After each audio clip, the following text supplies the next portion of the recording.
Bueno, está terrible eso. Tengo un hambre que no veo. 10 menos 20 son. Del viernes. Fíjese que yo sé que soy un adelantado. Como no vaya a ser que me corten la luz y no le pueda dar clase a mis chichipíos. Bueno, y recién estamos con el tema este que no es para nada gracioso, sino que os comento para que vean cómo este tema de la prostitución, ¿no es cierto? Y la trata de personas, la trata blanca, como se lo denomina, y que hizo que la Argentina se llamara la Atenas del Plata. La ciudad de La Plata también, acá, nos decidió también una gran inmigración masculina, igual que la de Buenos Aires, estimulaba todo el tema de la prostitución, ¿no? Pero también convengamos que había una prostitución para la élite, ¿sí? Sí, hay Mafia, aquel autor de tango, no me acuerdo el nombre, Rodolfo Mafia, creo que como es que dice que no es mafia, es mafia. Como es, él decía que había, me está corrigiendo mi mujer de la cocina, me está haciendo la comida y yo, o sea, algunas cosas le puedo pasar, pero no tanto. Entonces les decía eh, que se elegían en estas casas de tolerancia, en estos prostíbulos, ¿no es cierto? Se elegían incluso presidentes. ¿No? Era muy, si ustedes ven el asesinato en el Congreso de la Nación, van a ver como el asesino de Bordaberry, el senador, el colega correligionario de Lisandro de la Torre, es asesinado por Valdés Cora, y Valdés Cora, bueno, también contaba los prostíbulos, y ahí se ve cómo era una polaca, y cómo estaba en el prostíbulo, pero digamos bueno, es terrible, pero digamos que era solamente para él, ¿no? Esto, es una cosa que no rompe la cabeza, rompe todo. Eh, y a pesar de que había esas casas de tolerancia, precisamente estaban organizadas y reglamentadas, tenían carnet, ¿no es cierto? Todo, pero claro, estaba con las autoridades, los funcionarios de la burocracia y policiales, estaba todo arreglado, porque digamos, el gran enemigo era la sífilis, ¿no? Las enfermedades venéreas. Pero bueno, vuelvo cuando se me terminó el otro video, parece, los 30 minutos de video. Y les decía, la Varsovia, que luego fue, esta organización fue por la crítica, por la denuncia, por el rechazo de la propia colectividad judía, ¿no es cierto?, cambiada por la Sweet Migdal, estaban tan organizados y eran tan reprobados por la propia colectividad que tenían una sinagoga propia donde llevaban adelante esos casamientos truchos, ¿no? Incluso, como fueron rechazados por toda la colectividad, el cementerio de la Tablada era precisamente para estos rufianes, ¿no? Para esta gente que participaba de este tráfico eh, inhumano. El tema es que era muy frecuente, o sea, era una sociedad muy pacata, muy, el italianismo inglés había pegado muy fuerte, la oligarquía, hay estudios que fue mi maestro Ricardo Rodríguez Molas, por ejemplo, en Vida Cotidiana de la Oligarquía, en un folletito del Centro Editor, él así comenta cómo la mujer le hacían poner un camisón para que no tuviera tampoco el contacto, digamos, de piel, digamos, solamente en la región de la pelvis un círculo, ¿no? Para poder tener relaciones sexuales. No estaba permitido a la mujer el placer, ¿no? Sí al hombre, que el hombre hacía lo que se le cantaba, incluso en casa era puritano y salía y era un sabandija, ¿no? De hecho, ahora tengo que volver al periódico. Pero bueno, quiero redondear esto. Fíjense ustedes que esta organización, cuando se fuga Raquel, ¿no? que estaba ahí en la calle Callao, de la Plus Ultra, del 500, ¿no? Fíjense qué sitio de Buenos Aires, el prostíbulo donde ella estaba, da aviso a la policía lo estaba buscando, corrían los años, los primeros, o sea, los finales del gobierno que iba a ser derrocado de don Hipólito Yrigoyen, y un policía, Julio El Sogaray, tío de la María Julia, ¿no? Perdón, de Álvaro, el padre de la María Julia El Sogaray, comisario a la sazón, que los venía persiguiendo, ¿no? Y triangulaba con la municipalidad, ¿no es cierto? Lo que se hablaba de una trilogía que había allí. Bueno, va a dar por tierra con esta organización macabra, y que está muy bien tratado toda esta cuestión en libros específicos, pero desde el punto de vista periodístico en Caras y Caretas, que ahorita que vamos a hablar en el próximo encuentro. Y allí aparecen la lista de 440 integrantes de esa organización perversa. Entre esos apellidos aparece Borenstein, y a quien le debo el mote de Tato, que antes tenía lente de culo de botella, que nadie me preguntó, bueno, yo me quedé ciego a los 21 años, ¿no es cierto? Entonces era Chicatelli, chupaba whisky el Tato, fumaba el Tato, no hay que fumar porque quedar ciego, y contaba chistes, era insoportable. Entonces me quedó el mote ya de la secundaria, ¿no es cierto?, del primer año, de Tato. Tato Díaz. No usaba peluquín, lo único, capaz que necesitaría ya dentro de poco, necesito un peluquín, pero bueno, en aquella época no. Entonces, ¿qué es lo que ocurre con esa lista que aparece en la revista Caras y Caretas, y también en el libro que escribió, afortunadamente, que quedó de el comisario Julio Alzogaray? Que en esa lista aparecía 4 Borenstein, y lo que, si hay algún veteranillo, ¿no?, con algunos años que o hayan visto los videos que se han compilado de Tato Bores, van a observar que Tato Bores siempre decía que el padre de Berta no lo podía ni ver a él. Y el tema que no lo podía ni ver es porque Tato Bores, que no tenían nada que ver, cierto, que no era responsable de nada, sino que su padre y sus tíos o algunos de su familia habían sido proxenetas, ¿no? Entonces eso estaba tan mal visto en la colectividad que los hijos también eran castigados, no tenían nada que ver, ¿no es cierto?, con la cuestión. Para que ustedes tengan la dimensión de lo que era la trata de blanca en Buenos Aires, Londres, que es el apellido de un francés, paradójicamente, vino a investigar el tema acá a la Argentina, y cuando vuelve saca su libro y es asesinado en París, ¿no? O sea, vaya uno a saber por qué, pero bueno, pero es muy probable que haya sido por lo que estaba chavando, ¿no? El librito de Londres, ¿no? El tema acerca de la prostitución en la Argentina. Digamos, por último, un brochecito. Esto era tan usual, digamos, que eran la hipocresía de la élite conservadora de aquellos dirigentes, que ustedes ubican a Manuel Quintana. Sí, de la calle, sí, Manuel Quintana, vieron en la Recoleta, para colmo. Bueno, este muchacho que se murió, ¿no es cierto? Primero fue presidente, del 4 al 6, el 6 se murió. ¿Pero dónde se murió? Sí, en la casa de la querida, arriba de la querida, y era un tipacho de 1,90 m, dice una cosa así, un quilombo sacado de ahí, imagínense. El presidente se murió, una cosa. Bueno, así somos los argentinitos. Pero volvamos por un instante al siglo XIX. El siglo XIX, el puente de los suspiros. El puente de los suspiros quedaba en la actual Viamonte, los futboleros saben donde queda la AFA, ¿sí?, y Suipacha.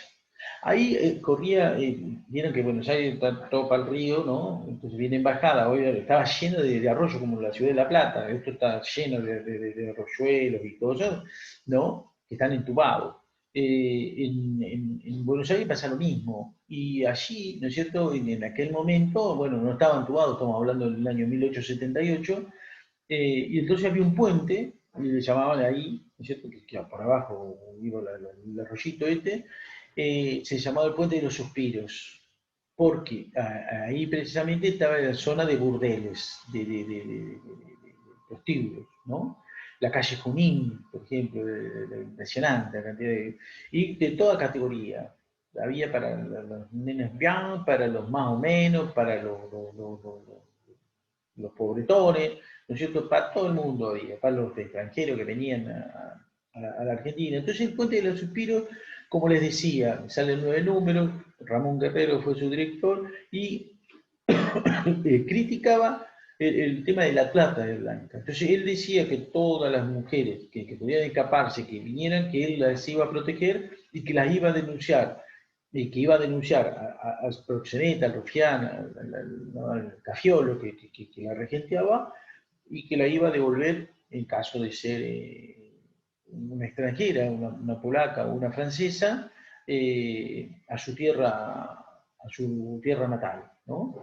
Eh, y entonces, bueno, esto hablaba de esa doble moralidad de las clases eh, dirigentes argentinas, pero bueno, la prostitución naturalmente que iban todos los sectores como recién les comenté, ¿no? Y el Puente de los Espíritus no se sabe muy bien por qué dejó de salir, ¿no? Porque no se sabía tampoco muy bien si auspiciaba la prostitución, pero bueno, eh, Riva lo ha investigado en una revista de la Biblioteca Nacional y hay un artículo que, bueno, que donde vincula prostitución, tango y el tema del puente de papel, como él le llama, ¿no? Porque el otro es el puente material para usar el arroyuelo ese, y cómo, bueno, este periódico dio cuenta de la existencia de los prostíbulos, ¿no? Y de la prostitución eh, en, en la República Argentina, especialmente en Buenos Aires. Don Agui, hay un libro muy interesante para leer, y acá, por ejemplo, de Bossarelli, el tango, la plata y el tango, o el tango y la plata, no, la plata, la ciudad de la plata y el tango. Él se ve como los prostíbulos naturalmente donde estaban ahí cerca de la estación de la estación de micros, ¿no?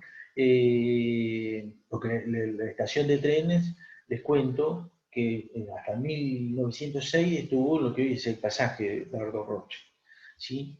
Pero bueno, quiero hablar de los riesgos del periodismo y de la organización del periodismo. Rápidamente, vamos. El tema de los riesgos del periodismo, si hacemos tres. eh, los riesgos del periodismo. Se dice que uno de los riesgos del periodismo, alguna vez lo escribí en algún articulito y algún libro que tengo inédito acerca de La Plata, sus periódicos, su historia, que el periodista, el publicista, se puede morir hay riesgos en el ejercicio de la profesión. Y uno de ellos es morir de hambre, ¿no? Pero dejemos eso para después. Vamos primero por los riesgos del periodismo, ¿no es cierto?, que se suscita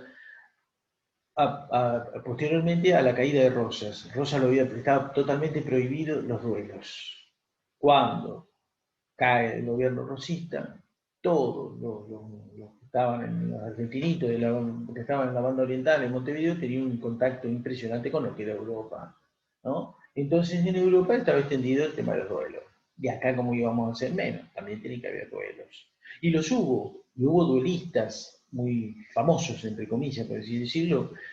Mansilla, Lucio B. Mansilla, ¿no es cierto?, fue un duelista muy singular. Eh, digamos que hoy le manifestaba, había sido ofendida por Sarmiento, la Agustina Ortiz de Rosas, y que era la mamá del joven Lucio, y en un viaje, era muy viajero Lucito, y va en un viaje en, eh, llegando a Río de Janeiro, se lo choca a la boca a Sarmiento, ¿no es cierto? Y le dice al hombre, lo reta a duelo. Y bueno, Sarmiento sabía muy bien zafar del tema de los duelos, ¿no? Porque le tenía bronca porque le había ido a insultar a la ventana de la madre, ¿no? A la casa cuando entró triunfante el ejército grande, 17 días después o sea, el 20 de febrero, porque ¿qué había pasado? ¿Se acuerda? El 20 de febrero del año 25 habíamos triunfado en contra del Brasil, ¿no? Por tierra. Entonces los brasileños tomaron venganza y tardaron 17 días en entrar, coincidiendo con el 20, ¿no es cierto?, de llegar de Casero, donde vive Dolina y Sábato, a Buenos Aires, imagínate un tardecito llegaban, pero bueno, se tomaron esos días para poder entrar triunfante, como un modo de venganza, a la ciudad de Buenos Aires. Entonces el tema es que me olvidé lo que les iba a decir, estoy escuchando el horno y les digo que tengo una hambre. Pero bueno, volvamos. Ay, salud, Celina. Tengo que decir, porque la tengo que cuidar porque si no no me da de comer. Entonces les decía, vamos, Mansilla, ¿no es cierto? Sarmiento había tenido ese encuentro porque había ofendido el bueno de Sarmiento a la mamá de Mansilla. Mansilla ya de jovencito, por ejemplo, con otro que lo retó a duelo, esperó un circo, había un luchador, ¿no? que estaba todo la ciudad de Buenos Aires metida ahí adentro y le arrojó el guante a José Marmo, ¿no? El que escribiera Maya, el mentiroso que dice que Rosa lo perseguía y no lo persiguió nunca porque él era el hijo, no sé cómo se dice, antes se decía el hijastro o hijo natural, no reconocido de General Guido, y entonces como se andaba portando mal, se lo llevó era embajador de Rosas en Río de Janeiro y se lo llevó para allá. Entonces dice que Rosas lo persiguió un degeneradito, ¿no? Bueno, tenemos tanto en nuestra historia. Ay, ay, ay, con José Mármol. Entonces, bueno, escribió Amalia, esa novela, ¿no? Donde habla de lo malo que era Rosa. Pero bueno, el tema es que Mansilla, vamos al punto, por ejemplo, el más rutilante duelo, que lamentablemente le costó la vida a Pantaleón Gómez, que era el redactor del Nacional, que escribió, se le dio por escribir cosas de Lucio, ¿no? Y le chichoteaba, no era nada muy loco en el Nacional, y se enojó. Lucio le mandó a los padrinos y Pantaleón Gómez jamás había tomado una pistola y bueno, se batió a duelo porque esa era una cuestión de honor y qué sé yo qué cuánto, a punto tal que tira primero Mansilla, erra, entonces Pantaleón Gómez, que no tenía ninguna intención, le decía que no quería que se duela. Entonces tira al suelo. Y Mansilla sigue, pero no, que quiero. Bueno, y en la otra tuvo puntería Mansilla y lo volteó. Pácate en la cabeza. Y bueno. Y la particularidad de los duelos era que estaban muy vinculados al periodismo. Estaban prohibidos por las autoridades, una estupidez, la tesis de duelo, el honor, ¿no es cierto? El campo del honor, pavada. Y el tema era que el periodismo lo criticaba, pero a su vez todos los duelos se publicitaban a través de los periódicos. O sea, tal tipo se siente ofendido y entonces le mandó a los padrinos a tal otro y este está por contestar y eligiendo a los padrinos. Pavada, ¿no es cierto? Pero bueno, pavadas que llevaban a la muerte, como en este caso. Otro caso mucho más risueño era el Fabián Fernández Anchorena, que era un Anchorena, y había quedado huérfano, y el loco tenía cualquier cantidad de guita, multimillonario, fue el primer playboy que tuvo en estas pampas, ¿no? Pero bueno, cuando empezó a ser de la suya, tenía 17 añitos, y no tenía papá ni mamá, se había muerto, y la abuela la que lo trataba de manejar, pero el loco salía de calaverear a la noche, y estas chicas, estas rubias champán, se llamaban cocot, eran bailarinas también. Entonces vino un ballet, un coso artístico, ¿no? Y el loco se había enamorado de una, estaba bárbara, ¿no? Y entonces el tema que un periodista de La Nación no tiene tiene la infeliz idea de hacer su crónica de espectáculo y dice que esta chica francesa bailaba muy lindo, pero cantando era malísimo. Y se ofendió el Fabián. Y cuando se ofendió le mandó los padrinos, quería retarlo a duelo, ¿no? Así que fíjense, de esas pavadas, ¿no es cierto?, a cuestiones también de denuncia, con otro, un duelo célebre, también en el año 90, 1896. El Pantaleón Gómez y Mansilla fue en febrero de 1880, ¿no? Del 96 que le voy a comentar es de Lucio B. López, el que escribió La Gran Aldea, ¿sí? Como es, hijo del historiador, de Vicente Fidel López, nieto del hacedor del himno nacional. Bueno, se lo pasó para el cuarto un milico apellidado Sarmiento, porque había sido interventor acá de la provincia de Buenos Aires, Lucio López, y lo había denunciado el milico, y traca, se enojaron, pum, pum, a los tiros, ¿no? Después hay Vialé escribe en un librocho de 500 páginas de los duelos en la Argentina, ¿no? Que los va recopilando, y hay infinidad de duelos, hay casos de uno que no me acuerdo cómo el apellido, pertenecía a la élite, y un fotógrafo se sintió ofendido también por algo que decía, entonces el tipo, Roldán, creo que era el apellido, que le dice, yo solamente dije, me pregunta, dice si está bien, dice que tal chica de apellido ilustre ande con ese hombre y es fotógrafo, y a mí me pareció que no, que pertenece a la clase trabajadora. Así que, pero yo porque diga esto, yo no voy a batir a duelo, dice, con toda la clase trabajadora de Buenos Aires, ¿no? Y con esto el fotógrafo lo dejó ¿no es cierto?, de una, y no hubo, mayormente se abortaban los duelos. Aquí los hubo también.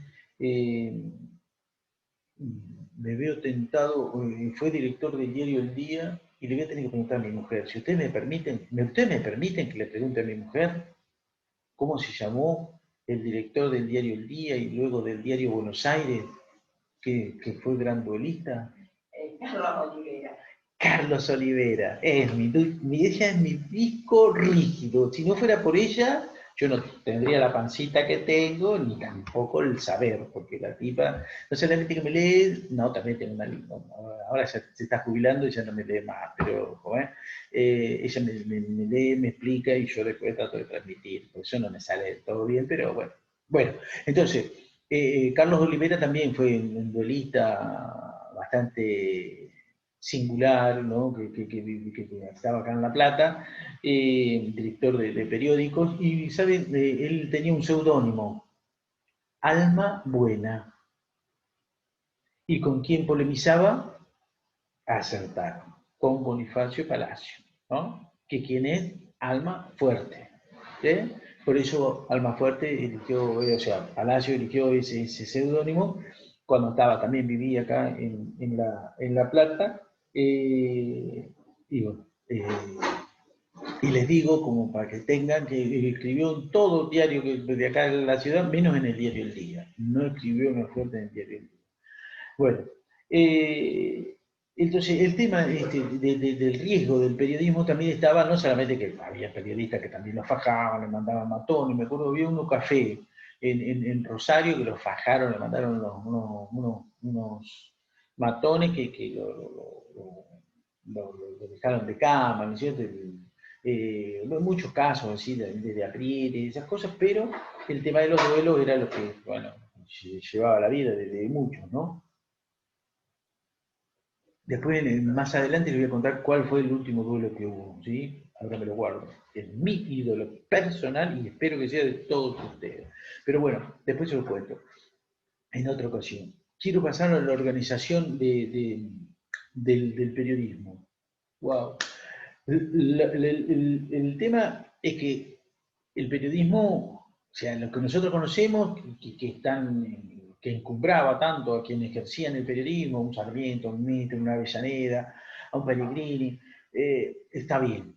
Pero también existían todos los otros periodistas que no tenían tanto apellido, no tenían tanta espalda y que tenían sus problemas bien serios para comer, ¿no es cierto? Que ejercían una profesión o un oficio, o como quieran llamar ustedes, por aquellos años del siglo XIX, pero que no les alcanzaba para vivir en absoluto. Entonces, o sea, casi todo, o sea, se dedicaban al periodismo y a otra cosa, ¿no? Entonces, la cuestión fue que hacia el año 91, ¿no es cierto?, se va a crear el 92, no, el 91 se crea el Círculo de Cronistas y en el 96 se va a crear el Círculo de la Prensa, que va a ser el número definitivo, que englobaba a todos los que trabajaban en un periódico, ¿no? Recordemos que ya los tipógrafos estaban organizados, en principio en una mutual, pero ya para esta altura en sindicatos, ya estaban ellos organizados. El periodismo ya vamos a ver cuando se organice, pero todavía ahora es una sociedad mutual, ¿no es cierto?, que se reúne como toda mutual para ayudar, ¿no es cierto?, a sus afiliados en caso de enfermedad, en caso que fallecieran, ayudar a sus familiares, ¿no es cierto? Y el primer presidente que tuvo el Círculo de Cronistas fue José Vara, amigo de un tipo que vamos a hablar también en la clase que viene, que es Fray Mocho, que se las trae, ¿no? El Fray Mocho. Y entonces, él fue el primer presidente, y el vicepresidente de ese primer círculo de cronistas se llamó Ignacio Orsali. Ignacio Orsali escribió un libro en ediciones Peuser, que vieron que no había mucho editorial, pero había algo, papel satinado, yo lo compré, no me acuerdo la cantidad, gracias, ahí tienen, la Celina no solamente me da de comer, sino que también me compra libros, ¿no? Nosotros tenemos una biblioteca gorda, ¿no? De unos 7.000 libros en tinta. Digo, por si alguna vez hasta acá lo vengo diciendo y jamás vino ninguno a hacerme una entrevista para decir, yo el único chico en el mundo que tiene tantos libros. Sí, así como lo ven, sí, yo, que los leyó, y estoy leyendo unos cuantos, lo voy a decir, ¿no? Pero bueno, vamos al punto. Ignacio Orsali. Ignacio Orsali en 1892 está asqueado, harto de que a la Argentina se la conozca. Vaya qué casualidad. Fue el país de la deuda externa. Se creía, la banca Morgan dijo que en 1890 la revolución fue porque la Argentina no pagaba su deuda. Entonces había hecho una crisis mundial. ¡Wow! Somos importantísimos nosotros, ¿no? Hasta crisis mundiales nos vamos mandando. Entonces, este periodista, Ignacio Orsali, que estaba como enojado, dice, no puede ser que a nosotros nos conozcan por la deuda y no nos conozcan por el grado de civilización que ya poseemos, dice. Porque el grado de civilización por aquellas épocas se medía por la cantidad de títulos de publicaciones periódicas y la cantidad de habitantes, ¿no es cierto? Entonces, en ese ranking estaba Estados Unidos primero, después un país, Francia, me parece que era, y tercero nosotros, entramos en el podio ahí. Entonces, Orsani dice, en aquel momento, en el 92, cuando edita su libro, El periodismo argentino, 440 publicaciones, ¿no es cierto?, había en la República Argentina. Y el tipo se tomó el trabajo de hacer este libro en inglés, en francés y en castellano, ¿no es cierto?, en columnas, ¿no es cierto?, una para cada uno, pero una hemerografía.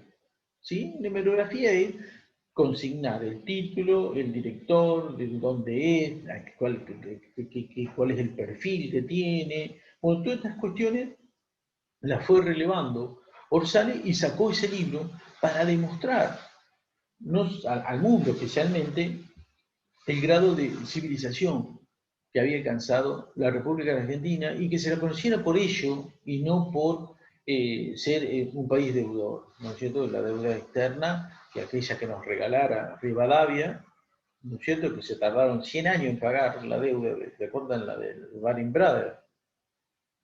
Uy, y ahora otro nos duró por otros 100 años. Nos parece que nosotros tan vivos no somos, me parece. Somos un poquito bindundi, ¿no?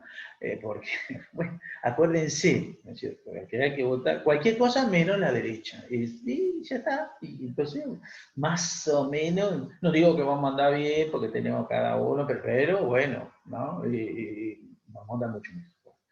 Así que, bueno, ven, si manejáramos la historia, ¿no? Eh, nada, bueno, cometeríamos error.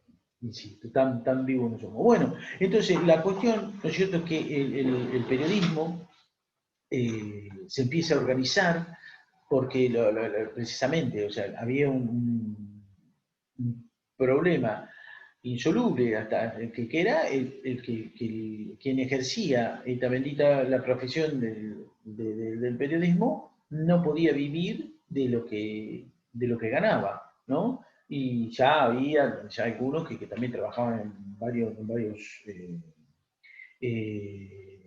medios, ¿no? Y no todos los medios pagaban, porque acá, ¿no es cierto?, vamos a ver que podemos hablar de los grandes diarios, y en esta época, ya a fines del siglo XIX, principio del XX, los que pagaban, ¿no es cierto?, eran La Nación, La Prensa, el diario de Laínez, que era un vespertino que salió en 1880, ¿no? Y con posterioridad La Razón, después Crítica, ¿no? Pero bueno, ya nos vamos metiendo críticas, estamos en 1913, La Razón en 1905, que vamos a charlar algo en la próxima, ¿ya?